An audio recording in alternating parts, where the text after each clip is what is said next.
चतुर्थ संधि।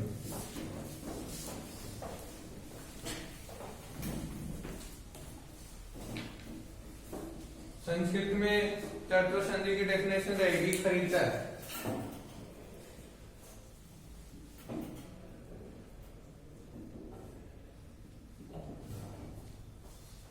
हिंदी में चर्चा करते हैं किसी भी वर्ग के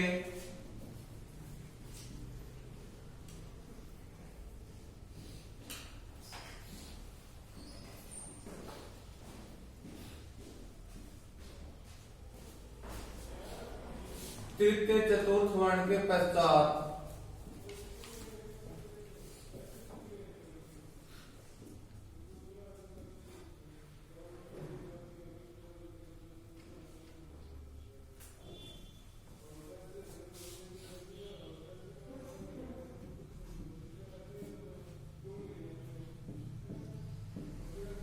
किसी भी वर्ग का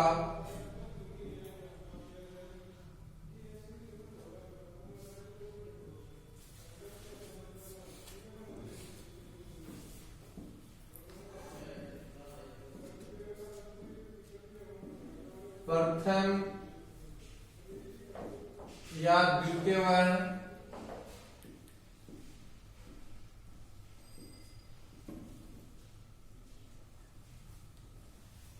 अथवा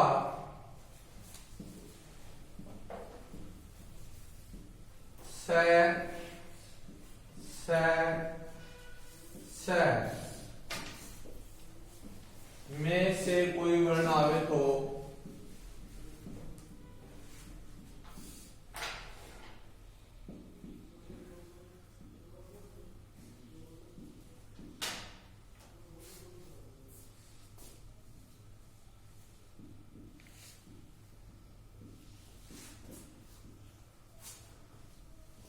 वर्ग के तृतीय चतुर्थ वर्ण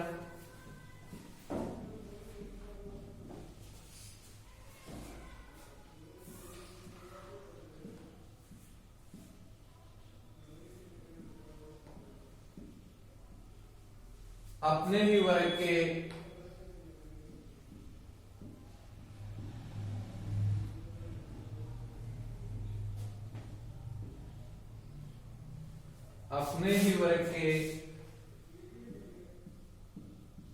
प्रथम वर्ण में बदल जाते हैं।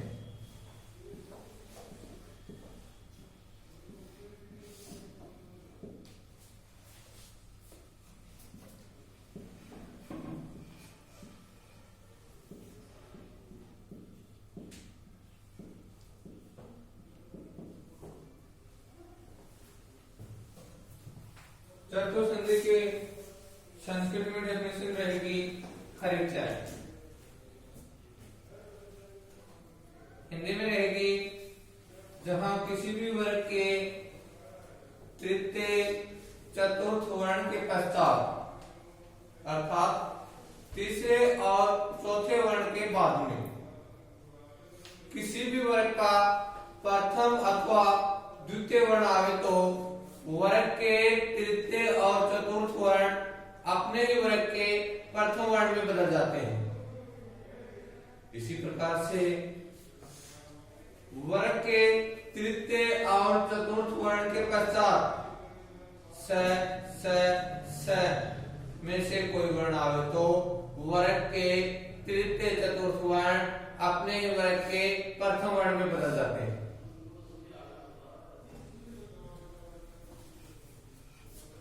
किसी भी वर्ग के तृतीय वर्ण है या चतुर्थ वर्ण है, इनके बाद में किसी भी वर्ग का प्रथम वर्ण आ जाए या द्वितीय वर्ण आ जाए तो ये वर्ग के तृतीय और चतुर्थ वर्ण अपने ही वर्ग के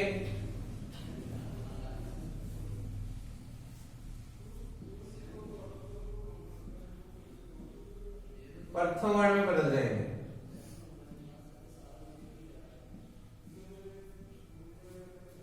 इसी तरह से वर्ग के तृतीय और चतुर्थ वर्ण के पश्चात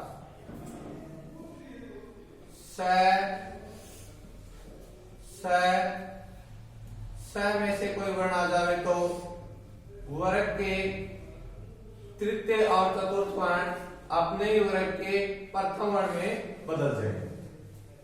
क्या डेफिनेशन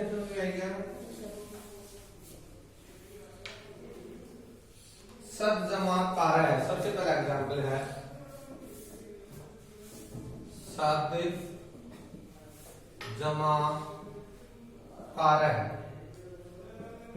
किसी भी वर्ग के तृतीय वर्ण के पश्चात किसी भी वर्ग का प्रथम अथवा द्वितीय वर्ण आ जाए तो वर्ग का तृतीय वर्ण अपने ही वर्ग के प्रथम वर्ण में बदल जाएगा।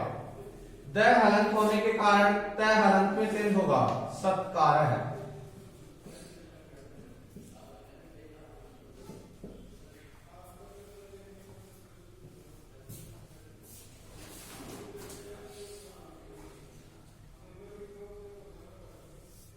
विपद जमा काल है। विपद जमा काल है। किसी भी वर्ग के तृतीय और चतुर्थ वर्ण के पश्चात किसी भी वर्ग का प्रथम अथवा द्वितीय वर्ण आ जाए तो वर्ग का तृतीय वर्ण अपने ही वर्ग के प्रथम वर्ण में बदल जाएगा। विपद काल है।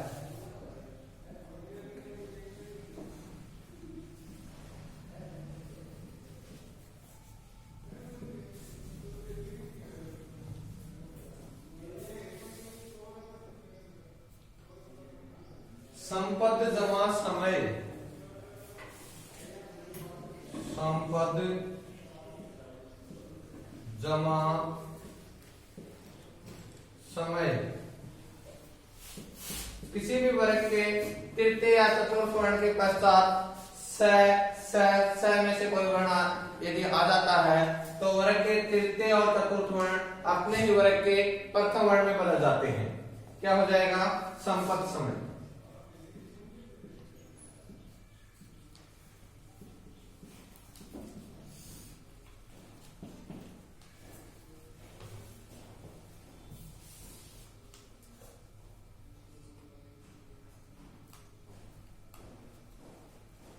ककुभ जमा प्रांत है।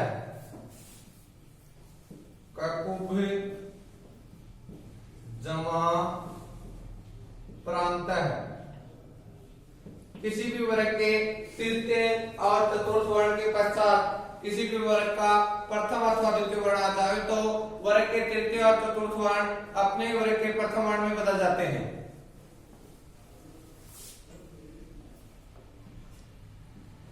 ककुभ प्रांत है।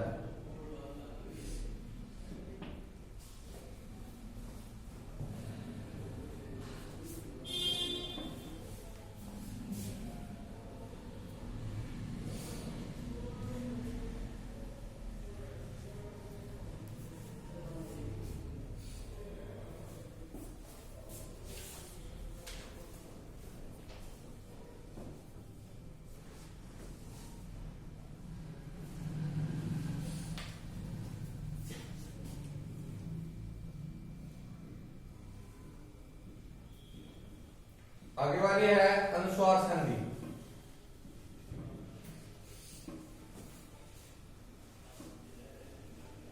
अनुस्वार संधि की संस्कृत में डेफिनेशन रहेगी मो अनुस्वार है।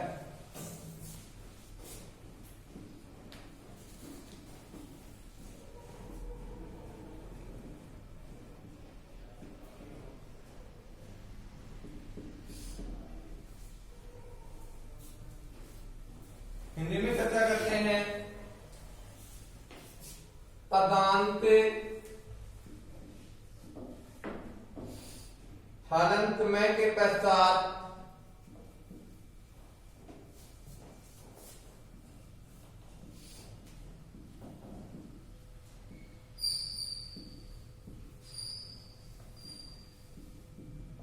हल या व्यंजन वर्ण आने पर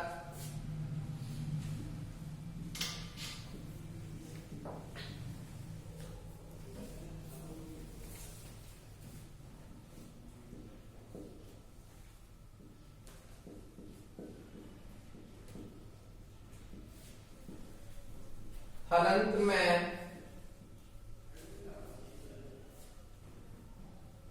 अनुस्वार में बदल जाता है।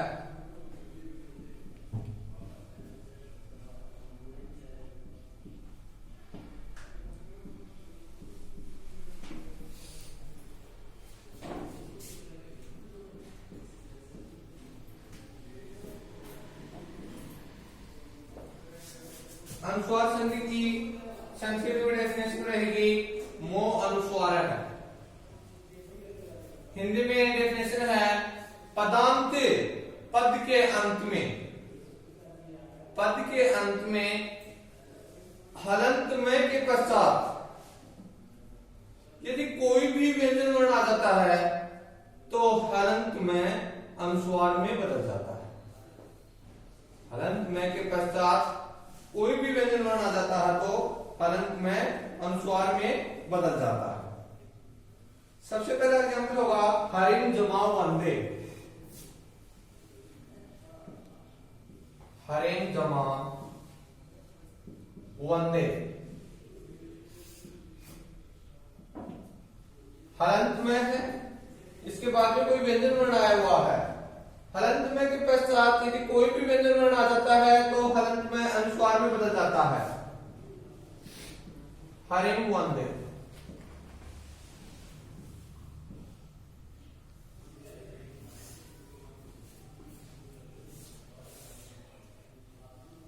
गृहं गच्छति।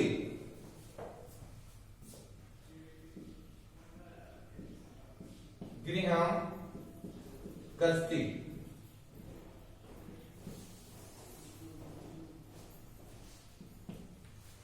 हलंत में के पश्चात यदि कोई भी व्यंजन वर्ण आ जाता है तो हलंत में अनुस्वार में बदल जाता है। गृहं गच्छति।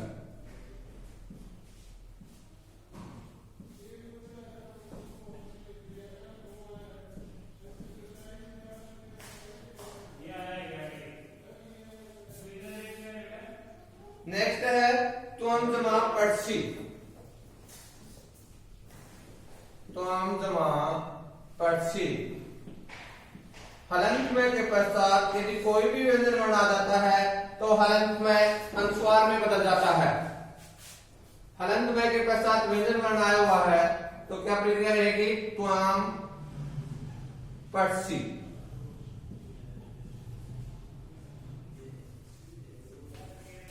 नेक्स्ट है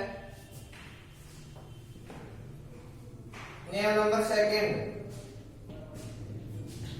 पदांत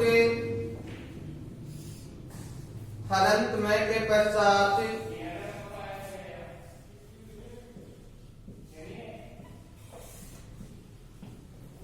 यदि कोई स्वर वर्ण आ जाए तो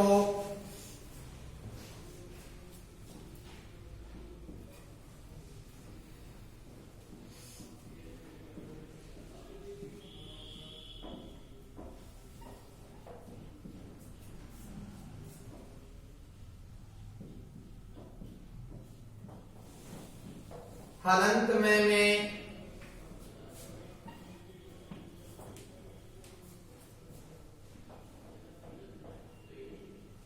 कोई भी परिवर्तन नहीं होता है।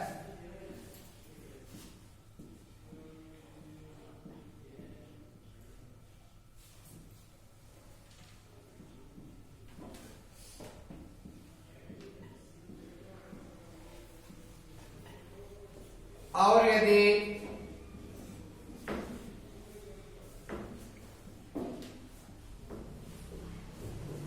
परिवर्तन होता भी है तो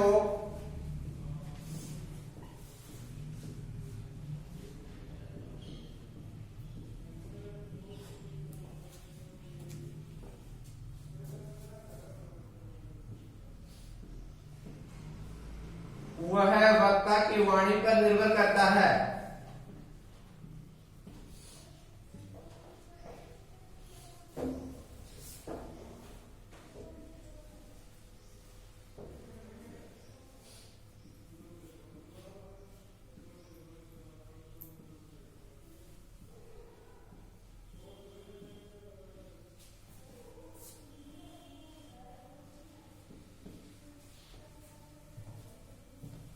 हमने हलंत में के पश्चात यदि कोई भी व्यंजन वर्ण आ जाता है तो हलंत में अनुस्वार में बदल जाता है। लेकिन यदि हम चर्चा करें कि हलंत में के बाद में व्यंजन वर्ण आने पर तो हलंत में अनुस्वार में बदल गया, लेकिन यदि हलंत में के पश्चात कोई भी स्वर वर्ण आ जाता है तो हलंत में किस में चेंज होगा? हलंत में के पश्चात यदि स्वर वर्ण आ भी जाए तो हलंत में किसी भी टाइप का कोई भी परिवर्तन नहीं, हलंत में कोई भी परिवर्तन नहीं होगा। और यदि परिवर्तन होगा भी तो वह वक्ता की वाणी पर निर्भर करेगा, अर्थात बोलने वाले की वाणी पर निर्भर करेगा।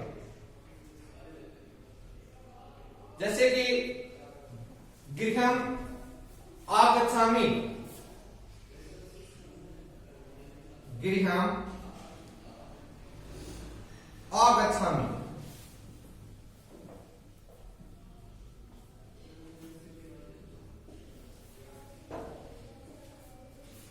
हलंत में के पश्चात स्वर आया हुआ है तो सबसे पहले तो जो डेफिनेशन कर रही है कि हलंत में किसी भी टाइप का कोई भी परिवर्तन नहीं होता है।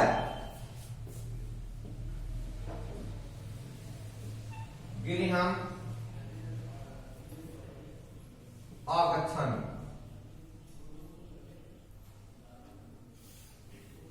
कोई भी परिवर्तन नहीं हुआ है, और यदि परिवर्तन होगा भी तो वह वक्ता की वाणी पर निर्भर करेगा। गृहम गच्छामि,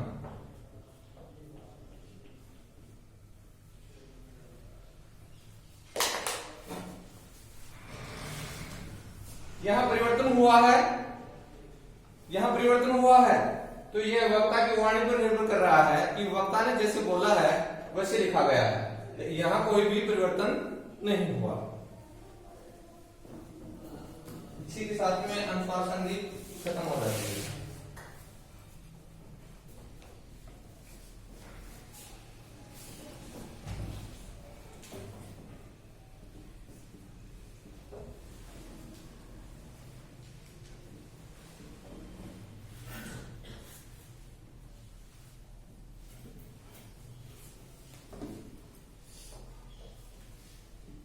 यदा विसर्गात् परे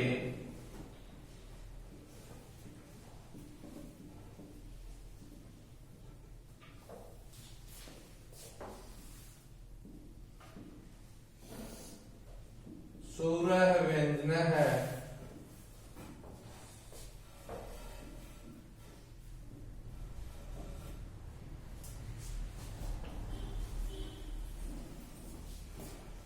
वा आयाति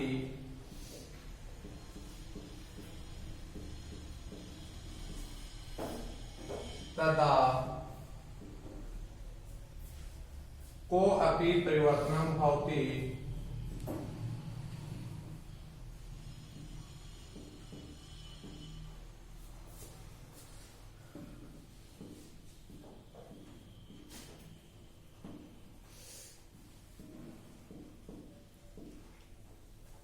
तस्ते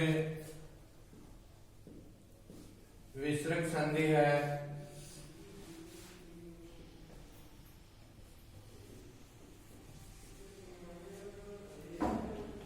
इति कथ्यते।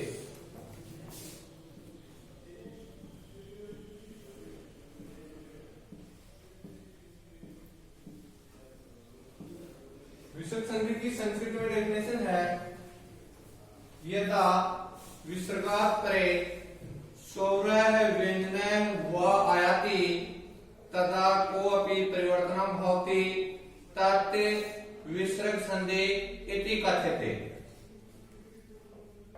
हिंदी में सुनिए, जब भी विसर्ग के पश्चात स्वर अथवा व्यंजन आता है तब कोई भी परिवर्तन होता है, उस परिवर्तन को विसर्ग संधि कहते हैं।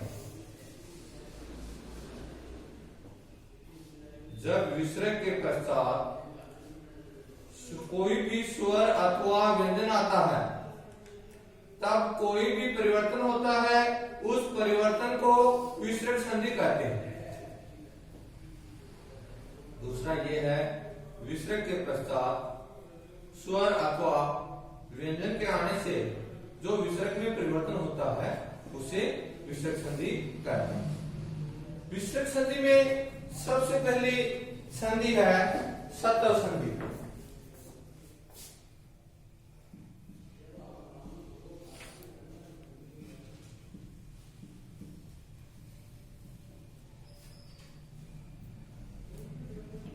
सत्व संधि की संस्कृत में डेफिनेशन रहेगी विसर्जनीय से स है।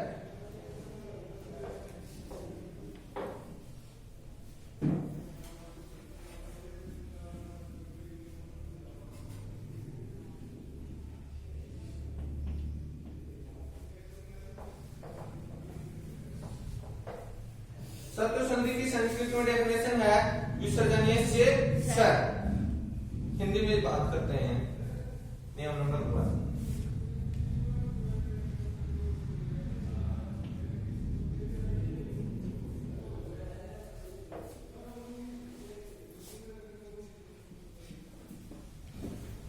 यदि विसर्ग के पश्चात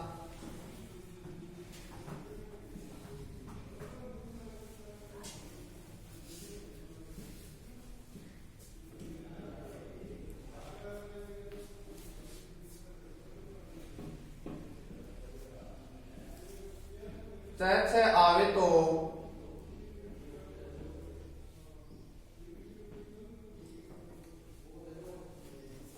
विसर्ग के स्थान पर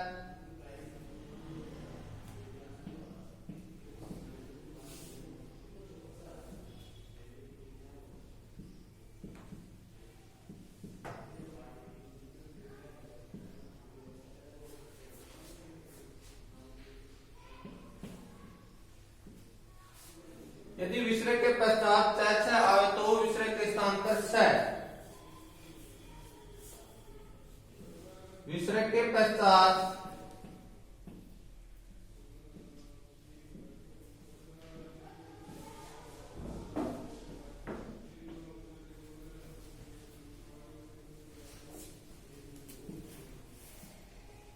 है आवे तो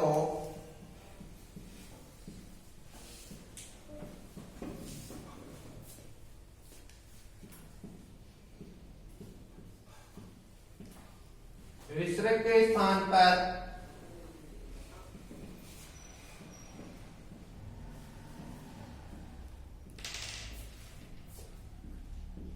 स और विसर्ग के पश्चात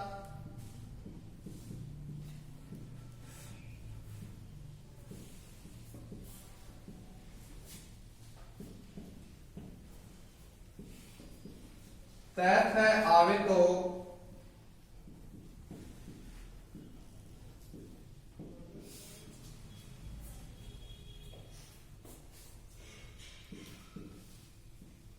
विसर्ग के स्थान पर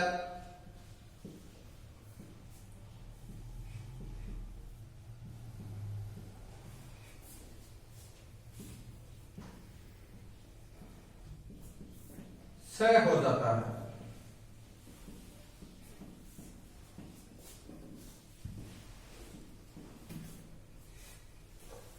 देखिए सत्व संधि की संस्कृत में डेफिनेशन विसर्जनीय से स। हिंदी में होगी विसर्ग के पश्चात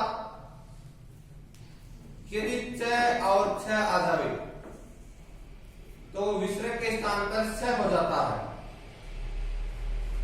दूसरा विसर्ग के पश्चात यदि ट और ठ आए तो विसर्ग के स्थान पर मूर्धन्य स हो जाता है।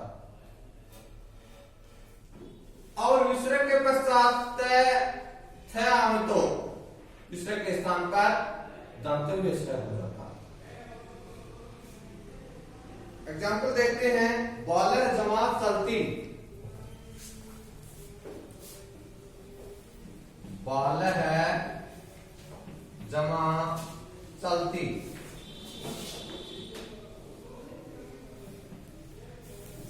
विसर्ग है, इसके पश्चात च आया हुआ है, विसर्ग के स्थान पर स हो जाएगा। वालस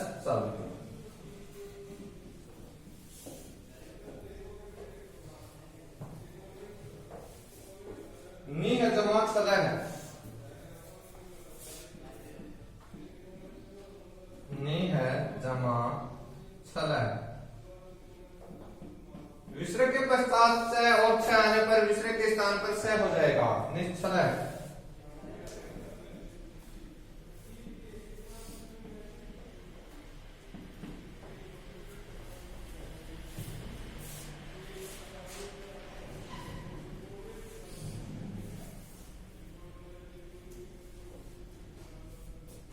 धनु का जमा कंकार है,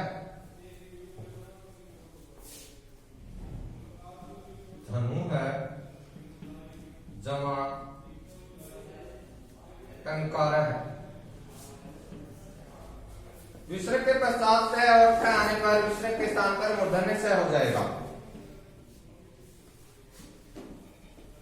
धनुष कंकार है।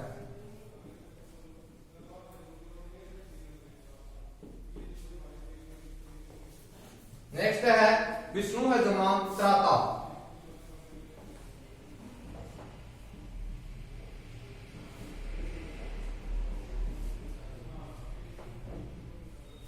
विसर्ग के पश्चात तथ आने पर विसर्ग के स्थान पर दंतव्य से हो जाता है। तय है क्या इसमें?